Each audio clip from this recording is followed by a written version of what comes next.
Today I'll be building the Super 16 V2 Macropad kit sent to me from 1UpKeyboards. This is an update to the original Super 16 released 5 years ago, featuring pre-soldered components and a hot swap PCB. Inside the box was the PCB itself, rubber feet, 7 layers of acrylic for the case, and keycaps and switches. To begin, I brought out my pink silicone work mat from American Haptics. I put all my materials onto the mat and grabbed my X-Acto knife to remove the protective film on the acrylic layers. I made sure to be extra careful so that I wouldn't scratch the surface.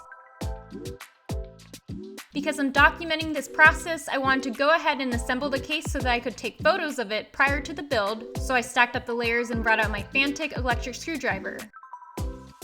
I separated the bottom layer from the acrylic stack and attached the standoffs to the corners using the short 5mm screws. Then I stacked the rest of the layers on top, including the switch plate, using the standoffs as guides.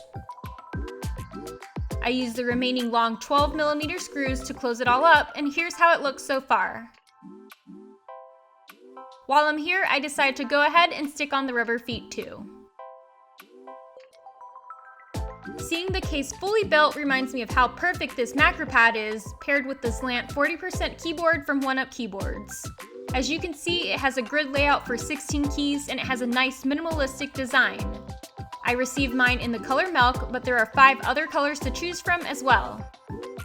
I want to start working on the PCB, so I brought out all of my switches.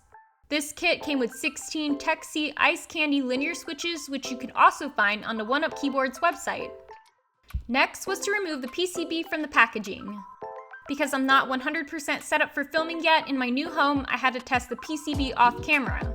I always make sure to do this with fine-tip tweezers prior to working on a build, just to make sure it's working correctly. Because I already assembled the case, I needed to disassemble it to grab the switch plate. Then I went along the plate and added a switch to each slot, making sure that they are orientated correctly in regards to the PCB. I placed the switch plate face down, then placed the PCB onto it, which will insert all the switches into the switch sockets. With some light pressure, I made sure that everything felt snug, then placed the plate back onto the acrylic stack. I once again closed everything up with my electric screwdriver.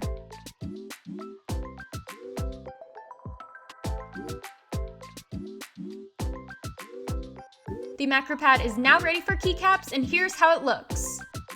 It was incredibly easy to build, and the fact that this PCB now features the KL hot swap sockets made it even easier. Some features that this PCB has includes per key RGB lighting and RGB underglow, which I'll be testing shortly. The kit comes with DSA clear keycaps, which I thought was a really good choice for the switch and case combination. I did find the tolerance between these keycaps and switches to be a little too tight, which I discovered when I changed keycaps out later on, but they did loosen up after replacing and removing them several times. Visually though, they look really clean and look great with RGB, which again I'll share very soon. To plug it in for the first time, I grabbed my pink and blue straight USB-C cable sent to me from Personal Loot. By default, it had red RGB, but I configured it to work with VIA so that I could customize the colors and settings. As I mentioned, these keycaps look great with the RGB, and I love the rainbow gradient the most. I also loved how it appeared through the sides of the case.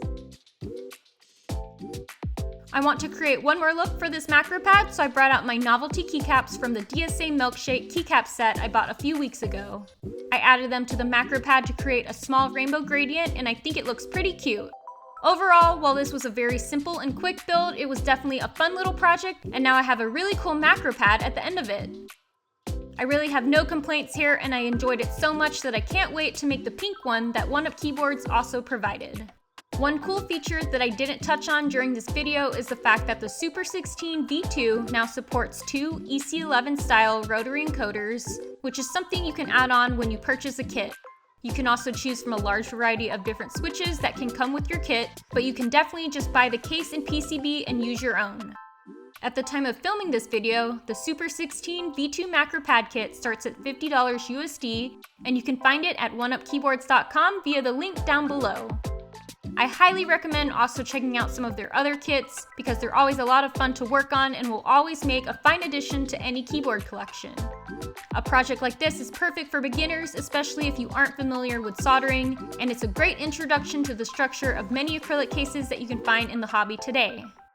If you like this build and want to see more like it, please make sure to like this video and subscribe to my channel. I have some fun builds planned soon and more themed keyboards coming up, and I'm really excited to share. Thank you so much again to 1UpKeyboards for sponsoring this video, and thank you all for watching!